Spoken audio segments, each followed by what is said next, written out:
You tell me when you're on. Already? Huh? Already. Right now? We're on. Yeah. Okay. Welcome, everybody. I was asked to just share you some of the memories and some of the experiences we had. We just came back from Israel last week from Eretz Yisrael, from the Knesset Shluchim. Really, up here with me should have been a whole panel. I have two sons-in-law who were also on campus who were there also, Shlomo Silverman and Shmuel Rothstein.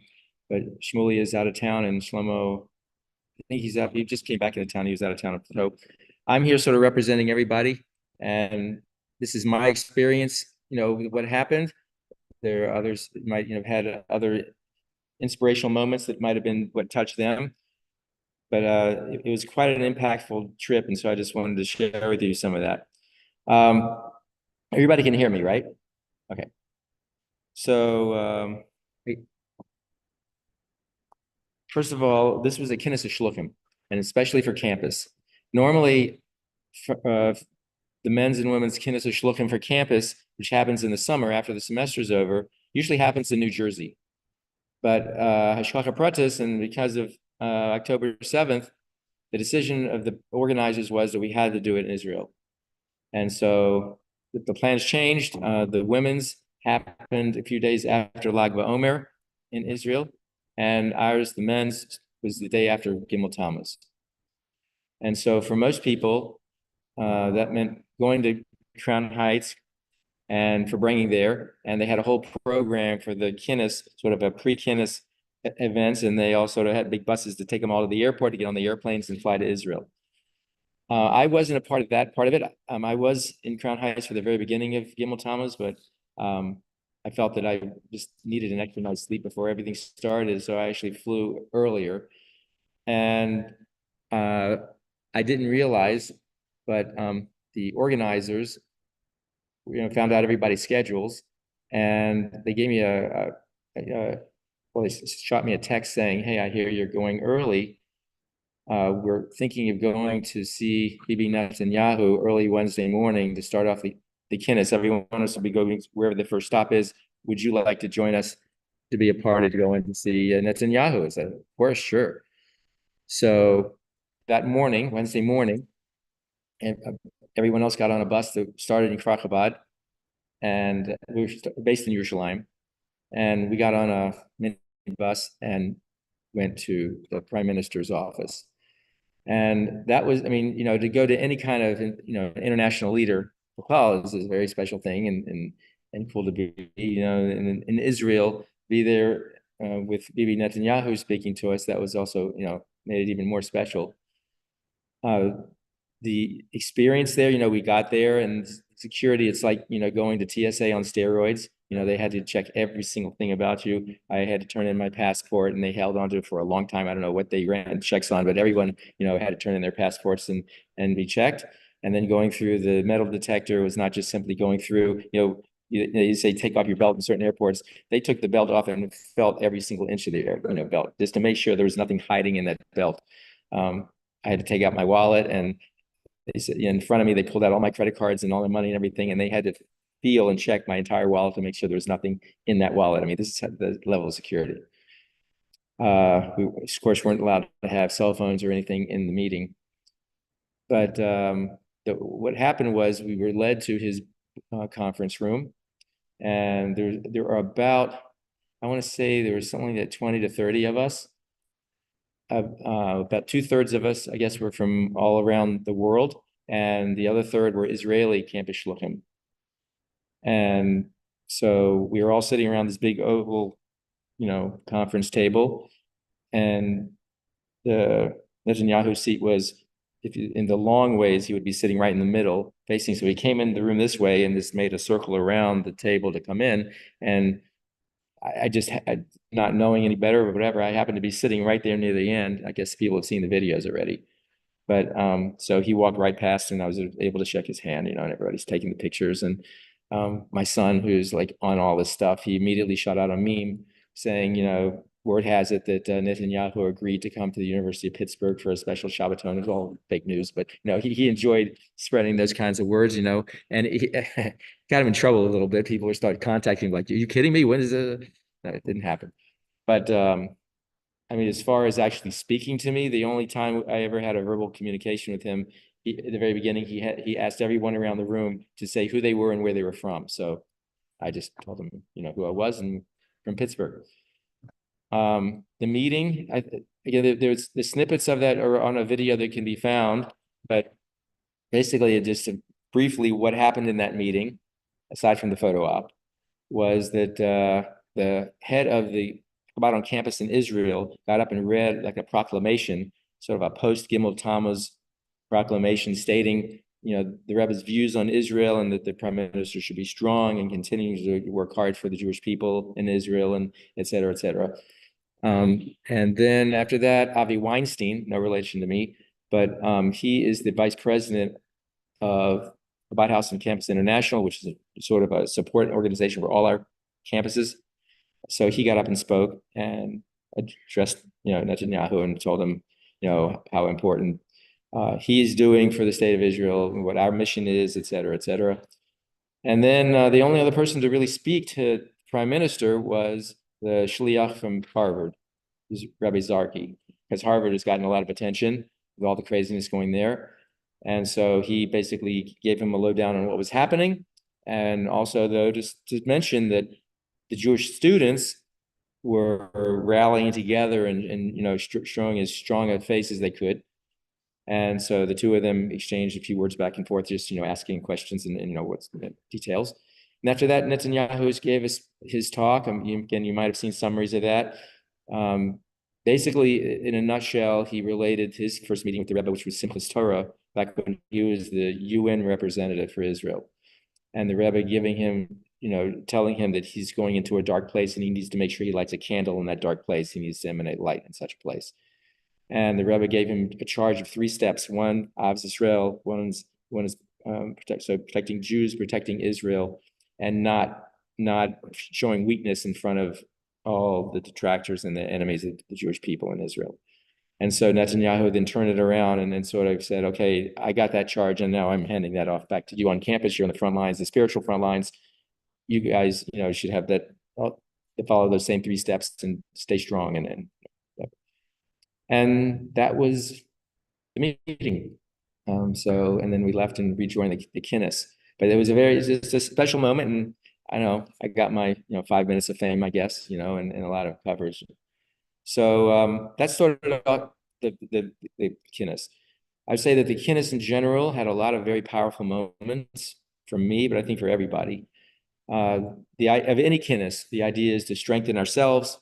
We're ranked a lot, trying to give each other support, trying to share ideas and whatnot. But we also were in Israel, and so there was a big purpose was to find out what was going on in the state of Israel, to get a sense of how Israelis were looking at the situation right now, and try to give them strength as much as possible in different ways. And then in turn, they were giving us strength and giving us information and maybe the ability to support our students in a stronger way.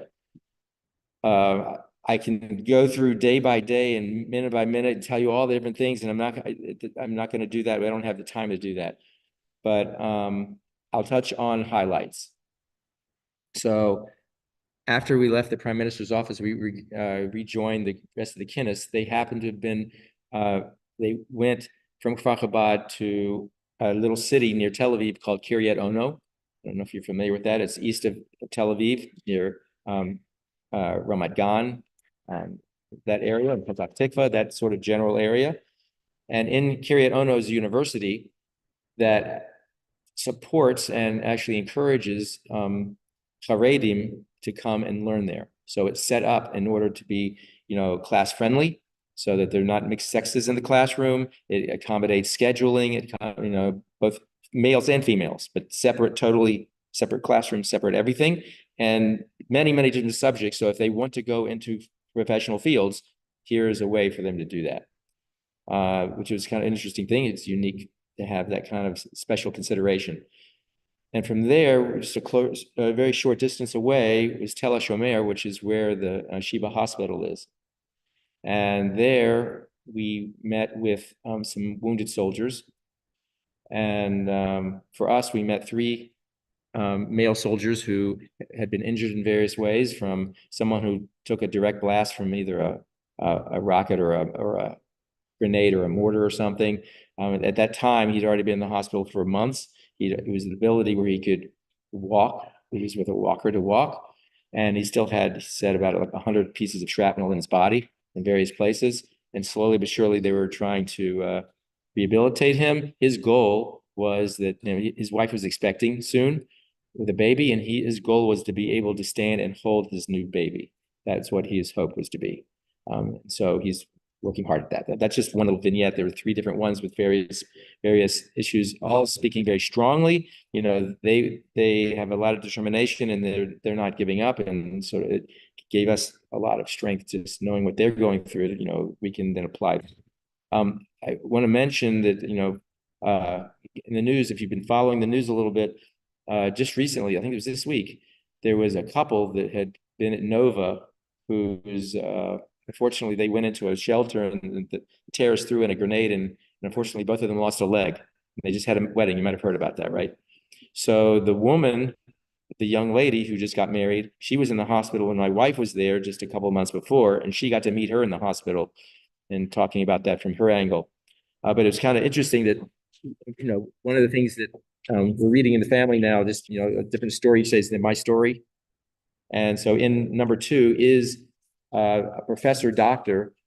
His name is Shani, Mordechai Shani, and he was the director of this Sheba hospital in Tel Shomer, and the Rebbe giving him advice and you know, things of how to model that hospital to make it more, you know, patient friendly, et cetera. But it's kind of interesting Hashgacha practice that we were just reading that recently. So from there, we then went to Yerushalayim, and before going to our hotel, we went to a place called what is it called? Ohel Hagavura, I think it's called, the hero tent. And there, the families of hostages, the families of fallen soldiers would go and help strengthen each other, get treatments and whatnot. And it happened to be a shliach protest that the day we got there was actually a Haknasa Sefer Torah. That one of the mothers of childhood passed away. There was supposed to be a wedding that day, that actual day for her child, and of course that's not happening. So she instead commissioned a writing of a Sefer Torah, and they actually had the Haknasa Sefer Torah right when we showed up, and so we actually got to join that, and that was very special. Then, you know, from there we went to the hotel. The next day was going down south. And so what we did, we first went down to Sderot, and there we had 3 different things we got to see. One, first stop for us was that we went to where the police station used to be. Right now it's just a space. They're planning to rebuild it, but if you were following details of what was going on there, the terrorists came in and actually killed a number of police officers and took over the police station. And we actually met with one of the police officers who was involved in the battle and saving other people's lives in the city. And he talked about his role. He wasn't inside the police station, but he was outside in part of that conflict there. And so that was very moving. From there, we went to an overlook where you literally were a few hundred yards away from the border of Gaza. And so you can look over and see that particular day, and we saw on the news, you know, many of you probably have the app too. It's this, you know, Israel breaking news. It tells you, you know, what's happening in any given moment. So that particular day, there was a lot of action going on in Gaza City, and we could actually see Gaza City from where we were standing. I mean, it was that close. And we heard booms and all of a sudden smoke pouring out of different buildings and stuff. It was pretty crazy to think that active fighting was going on within eyeshot of where we were. We were on at that point, that's the northeast corner of Gaza. You could see where the border is. You could see where Ashkelon is and how close the border is to Ashkelon and whatnot. So that was just to get a sense of what these people are going through. But literally, as anybody followed the banquet from the kids of Shluchim, the little boy who is this son and grandson of the Shluchim there. So he mentioned that, was it 12? He had 12 seconds, I think, was from the time the sirens went to get under a shelter, because that's how fast the rockets were coming in. So we were there, walking the streets there, you could sense how close everything was. And then from there, we went to the Chabad house, and aside from meeting the shliach, we got to meet the mayor of the town. He happens to be a rabbi in a synagogue there, a Sephardic synagogue, and he was caught in the conflict with a life-threatening wound, which Baruch Hashem, he miraculously survived. But he described what was going on with him and what was like, and to hear personal stories is crazy. So again, that just sort of settled things. This was a very serious day for us, very heavy day. So from there, we went down to Nova. Now, I'd been to Israel a number of times back when I learned in Chabad. I was there for a few years, but I'd never been in that little strip. Like the Gaza Strip is on the southwest corner of Israel. I've never drove around there or down the side on the Israel side, but we did that day. And so we could see as we're driving south on our right side, kibbutz after kibbutz or moshav, all the famous names that you've heard about when they've been attacked. Gaza was just on the other side of that. So they just came in a massive wave into these places. But what touched me personally, in some ways, is as we're heading down, there was a place where there's an intersection where there's a road to the left teeing into this main road. And right there in the corner of that intersection was kibbutz Sa'ad. Kibbutz Sa'ad is a Sephardic kibbutz, from kibbutz. And so Simchas Torah, they were celebrating Yom Tov, and so everything was closed. The whole fence was completely locked up. And because of that, the terrorists couldn't breach it. And they tried a little bit, but they just didn't spend too much time because I guess either they were told to or it just wasn't working. So they just kept going further south to Nova. But what particularly touched me was looking on the map, right next to Saad on the other side was a moshav called Shuva, which is also spared because the terrorists didn't proceed around and over, they just kept going south. So Shuva happens to be the location where one of our alumni live right now, which was, brought it home very, personally. But Baruch Hashem, when I texted him right away, he said, Baruch Hashem, his moshav was completely saved because they didn't bother. Once Saad sort of, set up, they couldn't penetrate that. They just kept going and didn't go further, which was very fortunate. Nova was, again, very touching. We met a guy named Oren, who was someone who rescued hundreds of people from that festival. Whoever could run away, they were spreading in all over the directions. If they made it out and they were hiding behind bushes and wherever they were hiding, this guy lived nearby and he got the word that something was going on. So he and his father-in-law jumped into an equivalent of one of these little, worker trucks. It's like a minivan sort of thing, more than a minivan, like a minibus, and drove it in and just grabbed as many people as he could and drove them to safety, kept coming in and out the whole day, risking their own lives because they didn't know what was behind this next corner or behind this whatever. And the very last person they picked up that day, they got a word that there was someone who was hiding under some bush near another intersection, which the terrorists had taken over at the time. He and three others got in his car, were driving away as fast as they could, but unfortunately, the intersection where they had to pass through was where Hamas was, and so bullets were spraying all into the car, and unfortunately, two of the four were killed instantly. He and the other guy were injured. I mean, seriously. I mean, it was a lot of bleeding, so it could have been life-threatening, very quickly. But they managed to get past them, kept driving, and then crawled under some bushy area and threw stuff on top of themselves and just waited for hours. Meanwhile, trying to text out, we're here, somebody find us. So this guy came in and actually picked them up. And we actually heard from both of them, the victim and this guy who saved him, and talked about their stories. And again, it's a show of not just the terror, that wasn't the point, but the resilience of these people was really, really powerful for us. I mean, they were able to, first of all, talk about it very candidly and show that they're still living and they're still willing to move forward, et cetera. And again, I don't know what you've seen, but there was videos put out, with us putting them on their shoulders and dancing around with them and whatnot. But that was an intensive day. So then it continued. From there, we went up to the Shomron, that's Samaria, up in the northeast, went to an army base, and Shabbat on campus arranged to have a barbecue for these soldiers and their families. This was in a little town called Alei Zahav. If anybody knows the Shomron, it's not far from Ariel. And near this little town is where the army base was. So the army group came to this little town, and there's a park, and we set up the whole barbecue and everything there for them. And you got to meet many of them and talk to them, and just hearing their stories. And then they heard, they were worried about us and how we on campus are having to deal with it, because the word gets out, that we're going through craziness. We're worried about them. They're worried about us. It's very interesting how we're sharing. If I can just share two things. One is sort of a serious thing, and one was one of the most the most memorable and special things that for me in that whole kinnis. So the soldiers, the more serious one is the soldiers told us that a couple of days before October 7th, this is Chol Hamoed Sukkos. So they were on the base. Oh, by the way, this base, these soldiers are like the military Chevra Kadisha. So they're not the ones on the front lines, but they're the ones, whenever there's a fallen soldier, they're the ones who have to deal with the body.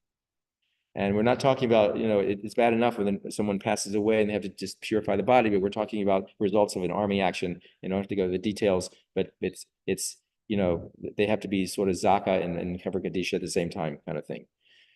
So they said, this was a couple of days before, this all happened. They said, we should do a practice, a crazy practice, like sort of unheard of. But how about if we practice, if 6 people would, fallen soldiers would come in at exactly the same time, how would we, as a unit, split up and deal with 6 simultaneous, bodies?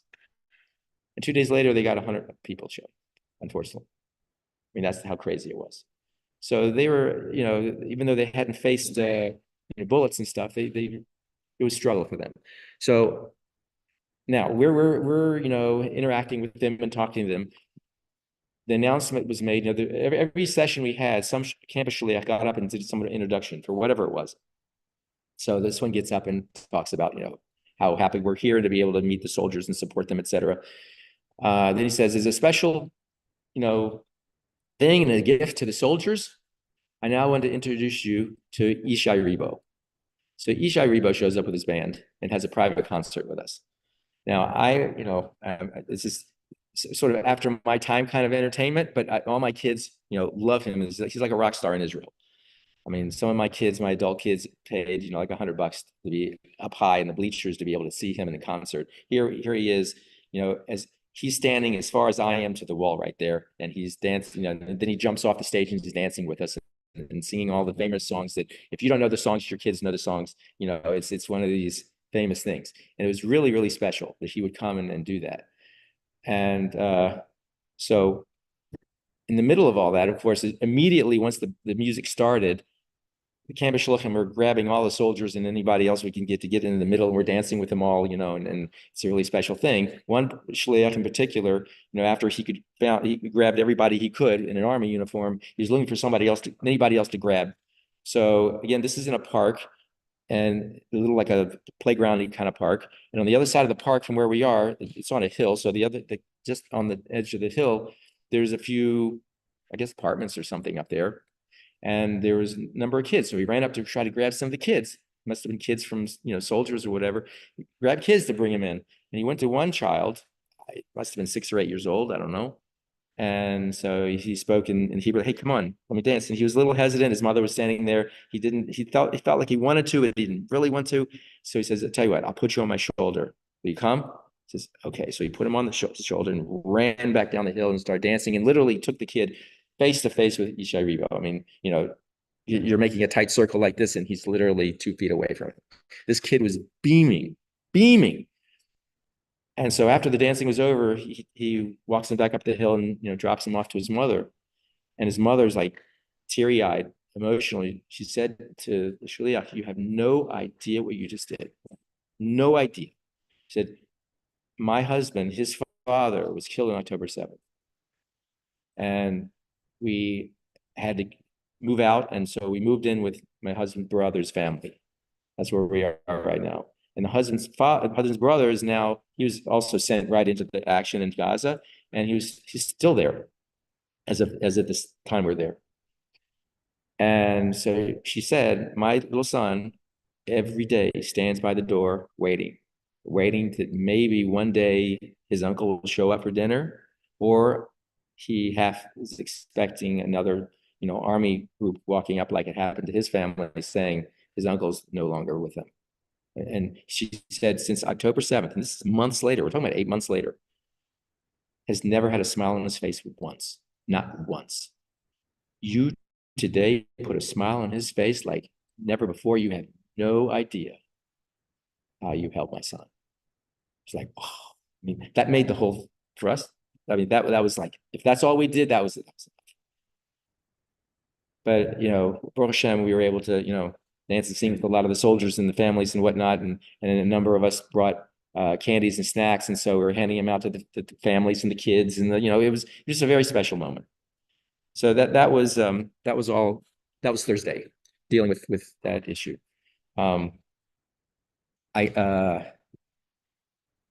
So as far as the kinnis is concerned, I guess the Shabbos was just for bring-ins, nonstop for bring-ins. We first went to the Kotel. We got there early and we set up, and there was 200 plus of us, and we always had to say the Nigunim, which attracted a lot of attention to around whoever's, even the people in the homes, in the old city who had balconies were all looking at us, listening. And we davened there and then walked all the way back to the hotel, which is about an hour walk away. The Ramada Hotel where we stayed is on the other side of the main bus station in Kiryat Moshe, if that means anything to anybody, next to Givat Shaul. So that's where the hotel was. So we had a long walk back, but it was very special. And for meal and for bring-ins that night until whenever, all of Shabbos was just for bring-ins. For me, a personal thing was Hashachar Pratis. If anybody remembers the Fort family, Yosef Fort, yeah, his mother still lives here and has a brother here and whatnot. So Yosef Fort celebrated the bar mitzvah of his oldest son on that Shabbos, Hashachar Pratis. So myself and Yitzi Krieger walked. It was only a 10-minute walk. We walked over to that little Chabad house shul where they were, and then celebrated the bar mitzvah with them. That was a personal highlight. And then came back to the hotel, and then for bring again the whole rest of the day. And at night, we had a Malava Malka and Natan Sharansky. For all those older people here, the younger people probably don't even know what I'm talking about when I say Natan Sharansky. Anatoly Sharansky, he was a refusnik early on in Russia, and he's like the poster child for all the refusniks in some ways. And so when he was finally released and went to Israel, and he became, it became observant and involved in politics and whatnot. So he came and spoke, being a refusnik and knowing what struggle was. So he spoke to us. Then the Sunday, I guess this is the last day of the Kinnis. We went to Cover Rachel, and that's always powerful. And there we actually met the parents of a current hostage, an American hostage. A guy named John Poland spoke to us. Their son is Goldberg Poland, if you know the name. He was famous because unfortunately he was the one whose arm was blown off, and then they had a video of him there and being carried off alive. So as far as they know, he's still alive. There's no indication he's otherwise. But so the parents spoke to us then. There's a bit of a Pittsburgh connection there because, yeah. She rich Rabbi Yaakov. This is the same one. Yeah, right. And rich, she was the member way back. So he has a personal connection with her. Exactly. Yes, I'll say it for the people here. Yeah, no, exactly. Yeah, exactly. So Rabbi Yalkod here is a rabbi here at PZ. So he used to be in Richmond, Virginia as a rabbi, and this family used to be a part of that congregation. So he knows them all personally. So that was, a personal touch here. So we went there, and then after that, we went to Hebron and got to see the Chabad house there. We got to see the Maris Machpelah. It didn't affect us because we were having a really nice meal in the Chabad house at that time, being, talked to, by the shliach there, Danny Cohen. But that day, just hundreds of feet away, there was a woman and two children, Arab, who came up, and at the checkpoint, they discovered a knife on her, and she was planning to do something. So that happened right outside our door, so to speak. It's going on a lot. So after that, a highlight for me was, I've been to Machpelah a number of times in Hebron, but I'd never been through the Jewish area. And so we took a walking tour with another shliach. His name is Mordechai Hellinger. And we started from the Chabad house pretty much and walked through the streets, the one street we're allowed to walk through, past all these famous sites. If you know the history of Hebron, like Beit Hadassah and a few other places like that, the yeshiva that the Rebbe Rashab actually purchased and still under, owned by Chabad. Walked past there all the way. The road took us up the hill to the kever of Menucha Rachel, who is the daughter of the middle Rebbe. Her married last name was Slonim. And so we went there and davened. But that walk through and hearing the history and knowing what's going on there, that was a personal highlight for me. Then after that, we were taken to a banquet near the airport. There's some convention center-y kind of place. I don't remember the name, but that was special. And we actually got to hear some different stories from both American Shluchim and how they're dealing with the current situation and also what's going on with the Israeli Shluchim. I mean, just as a highlight, one of them who got up and spoke, he's up near Afula. There's a university up there. And he, of course, campus is a little different because the students are all older. People go to the army first, and after the army, then they go to universities. They're typically 3 to 4 years older than students that we deal with here. And as soon as as soon as October 7th happened, all of a sudden people were called up and whatever, and regulars at his Chabad house now took off to suddenly be a part of the fighting. And so he said his Chabad house suddenly changed because now he still had a core of people there who weren't currently being called up. But suddenly now, and the students asked for this, they wanted to do something to help support everybody. So they organized, and every single week, once a week, the students and he would go to an army base. And every week, a different army base. He said as of the time he spoke to us, it was 100 and something, I forget how many army bases. Each one was a different time. And he went around just giving them strength and, singing and dancing with them, giving them food, etc., just to give them strength. And then he said, all of a sudden one day, one of the students called up and says, "You got to come to campus quick. There's families showing up." And these are people who were up in the north who were displaced because of the rockets and stuff in the north. And so one of the places they were told to go is showing up at this university. I guess they had dormitory space that now house families. I'm not sure. Something like that. So now he became not only a Chabad house for students, he became a Chabad house to help these people and their daily needs, from everything from toothbrushes to getting food, just to making them feel comfortable and whatever. It's just a whole different scene there. That I guess was the highlights of the. I mean, I could go on and on with more things, but those are some of the highlights of what happened. Personally, a very special thing that happened while I was on the trip. And I heard this only maybe 2 weeks before I left for Israel. The student who was the very first student to ever show up in a Chabad house event for us in 1988 when we first moved here, which was Rosh Hashanah meal. One student showed up, and that student, who was a Pittsburgher, Treblo family, Michael Treblo back then, now Michael Treblo.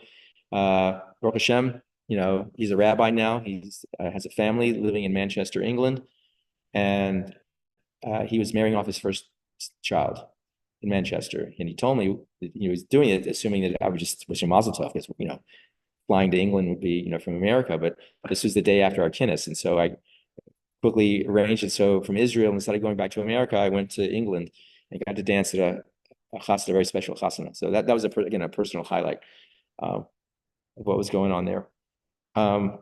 I can right now we have another 15 minutes. I can do one of two things. You can ask questions and we can just sort of share different things. It happened to be because of the way things worked out. I mentioned to you, my wife had her kinnis also in Israel, but earlier, this was a couple of days after Lag BaOmer. They returned just before Shavuos. And so the two of us decided, we hadn't seen our alumni since after October 7th, and we have a number of them.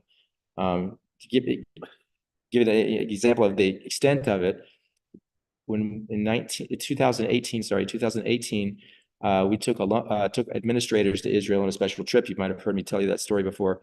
So part of that was a reunion, so that the administrators could see these graduates from Pitt and CMU who are now made Aliyah and they're living in Israel. And so about 70 people showed up to that reunion. And that's not even everybody who was there.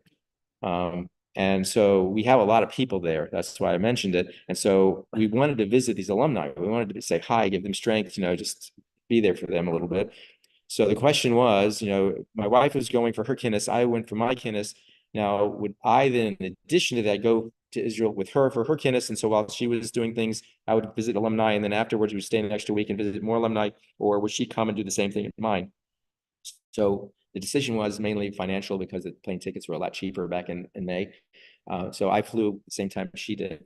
And so while she was in her kinnis, experiencing amazing things, I was running around the country, going to visit people who would not have come to a reunion otherwise, say in Tel Aviv, Yisroel, and places that she may not have wanted me to travel herself anyway.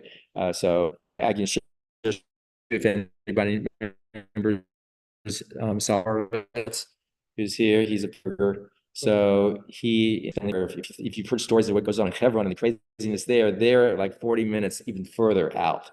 They're on a hilltop, literally. It's called, to live there takes a certain determination, let's say. It's really kind of crazy. But he made the comment though. He said, I try to invite people to come here and spend Shabbos with us. And they go, are you kidding me? Where you are? Why would we want to do that? He says, well, let me ask you a question. This particular person he mentioned lived in Yerushalayim. He says, Yerushalayim, how many terror attacks happened in Yerushalayim last year? It was about, 15 or so. He says, well, you know how many terror attacks happened here? 0. It's just, you're going to be safer here than in Yerushalayim. Anyway, but so I got to travel a little bit and see, different people like that we wouldn't have otherwise gone together and see. It was kind of a whirlwind for that too. But I can open it up if anybody has a particular question or a comment or something. I can tell you more details, more different things that happen if that's of interest to you or however that works. But maybe I can open up. Yeah. It's in Jerusalem, city itself is sort of desolate, especially from tourists. Did you see that? Yeah, that's a good question. Yeah, that's a good point. So Yerushalayim now is very empty, relatively speaking, as far as tourists are concerned. It did when we were there in May, and also even when I was, just there, in was it July-ish time. So usually that's full of Birthright Israel trips. There's lots of summer camp trips. There's all kinds of things like that. The streets were relatively empty. The hotel when we were there, normally on a Friday night at that time of year, you could hardly move. It'd be packed. This was not so packed. We had 200 people there to pack our little area, but the hotel was relatively empty, actually. There were a lot of signs up in Hebrew because the tourists and because people aren't coming for the summer and whatnot. In Hebrew, there was a lot of signs saying, for rent, apartments, things that you wouldn't see on Airbnb or whatever. These are people who want somebody to come and stay there for a while. So that is it's a good point, and it is something that we did notice. And it was kind of sad, but sort of a reality. I understand, while we were there, rockets were flying, nothing anywhere close to us, but things were happening. It wasn't quiet everywhere. And as I said, when we were at Gaza, things were happening all over the place in Gaza, and Hamas was and is still even firing rockets into Israel. Not as many as they were before, but they are, and of course Hezbollah in the north now. So things are, a little, the energy, there's still people, on a Thursday night now, if you go on a Thursday night, the young people, used to be Ben Yehuda Street. Now the young people go to the Shuk, the Machane Yehuda Shuk, the food stands close up. And then in there is also lots of bars and restaurants, and that opens up. And Thursday night is their big party night. And so, people were still there. I passed by on Thursday night and there were a bunch of people there, but you could sense that the energy level was ratcheted down a little bit. They were still celebrating. There's still, the whatever, but not quite the same level of excitement. When you did tour or move around, do you have an armed guard with you? Oh, yeah, we had armed guard for this the entire time. Yeah, just for our own safety. Again, it wasn't. I wouldn't say that it was so necessary most of the time. But before we went anywhere, the what do they call it? The home. It's like Homeland Security equivalent. I forgot what they call it in Israel. The security people, they checked out every place we went before we went there, so that if something had to be changed, we would know that we had to go here as opposed to there if something was acting up, and so that wasn't a concern so much. I mean, we were in recovery, and we actually had Army escort the whole way, just to make sure. But we.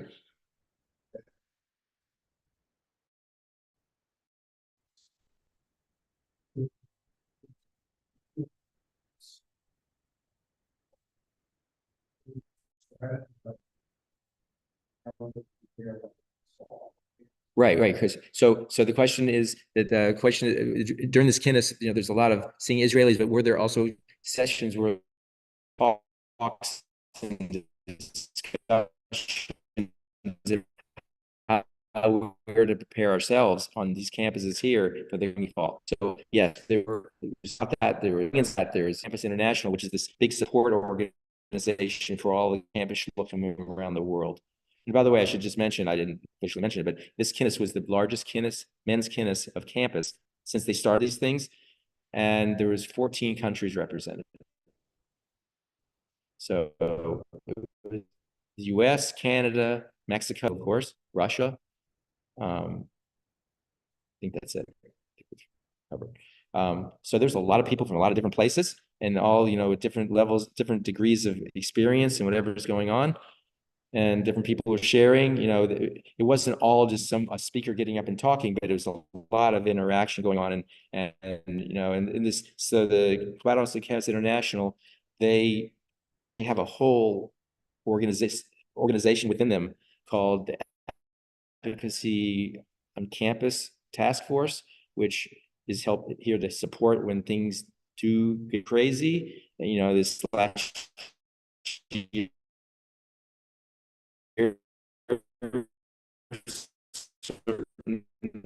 campuses needed their help in different ways. He was right on campus where the White House is, but he didn't realize when he moved there a number of years ago that now that place became known as Little Palestine. And so literally hours after, on Simchas Torah, the very end of Simchas Torah, and the day after in particular, afterwards, there were already people driving by his house, making noise, taking pictures of the house, shouting things. This is in the University of South Florida. Yeah. And so he actually had to he needs 24/7 security around his home in the White House. And so White House and Campus International helped arrange that, help figure out ways of protecting that. I'll just share with you an interesting thing with that, because it wasn't getting like everybody else, like, what am I supposed to do to most effectively deal with this situation, right? Not just with us, but our students and whatever. And so, personally, there's all the questions that come up. So he just remembers, he shared with us, he remembered that when he was considering which campus to go to, he had like four options, real options to consider, 4 campuses. So he went to the OHEL and presented it to the Rebbe. And when it came out, like many people do, he went in the front of Shluchim at that moment. And at that moment, he walked in, it was actually, I don't know if it was a kids rally or a Shea event or something, but the Rebbe's walking up steps to the platform where the Rebbe sat, and right there was a little girl and the mother next to her. And he looked at the picture and it was, oh my goodness, that picture was his wife as a little girl. That video, that was his wife's little girl, and that was his mother-in-law standing there. Okay, whoa, okay. And he said that they had only been to the Rebbe once. They lived in England. They're British. And that's the only time they ever went to such an event like that. And there, boom, that was what he saw. So now, okay, there's a message here. Something's going on, right? So right after that, it quickly switched to a dollars line. And the head shlucha of Tampa, this is where in South Florida, University of Florida in Tampa. So the head shlucha of Tampa walked right by the Rebbe, right there at that dollars line.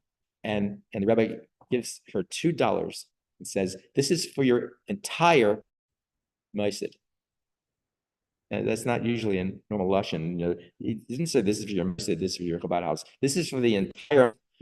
So he got the message, okay, this is where he needs to be. So that was the decision made, and that's why he moved to South Florida. And so he remembered that and said, you know what? we're not vacating a shlichus here. So instead, he decided he's going to crank up the energy and start doing more and more classes and more things and et cetera, et cetera. And he has a whole mezuzah campaign to put up 100 new mezuzahs on campus. Students who would be willing to do that, whatever he said at the time, he was 80 something. We're here and we're not going to give in. We're going to be strong Jews and support the Jews on campus. So that those messages were coming through, there's the seriousness, but also there's resiliency and there's the determination, and we're all feeding off each other in different ways of things that happened and what's going on. So that was definitely part of the kinnis. What's going to happen in the fall? We don't know.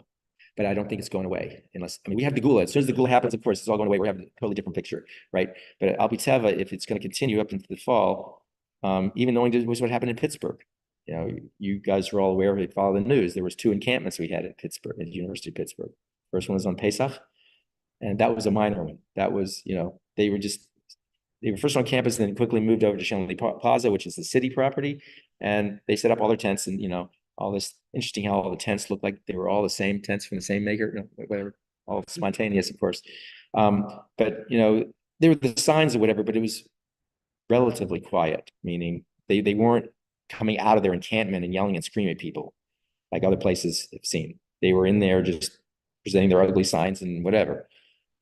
But the second one was more aggressive on their part. Assume people know this. What? Yeah, the cathedral, right. And that ended with the mayor at 2 a.m. because the state police were already staging, behind them. And the mayor came in early in the morning and said something to them, and they packed up and left. So I don't know what that means. I don't know what that means for the fall. But we're assuming that we're going to be cranking up our efforts to make sure that we're going to keep our Jews, safe and feeling positive about who they are. But anyway, yeah. So any other? We have. Well, it's 9:30 officially. This is it ends here. But yeah. So those are some highlights, and Israel's still strong. Things are, if you follow the news, things are. The dynamics are getting more complex over there, and who knows what the future is going to be, the immediate future. But we need to stay strong. We definitely got that feeling when we went there and came back inspired to really make a difference on our campuses. Thank you.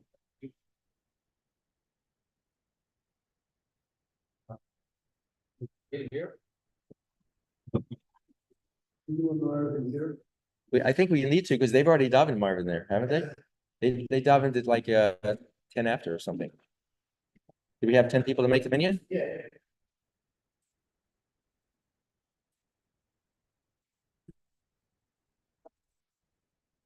Thank you.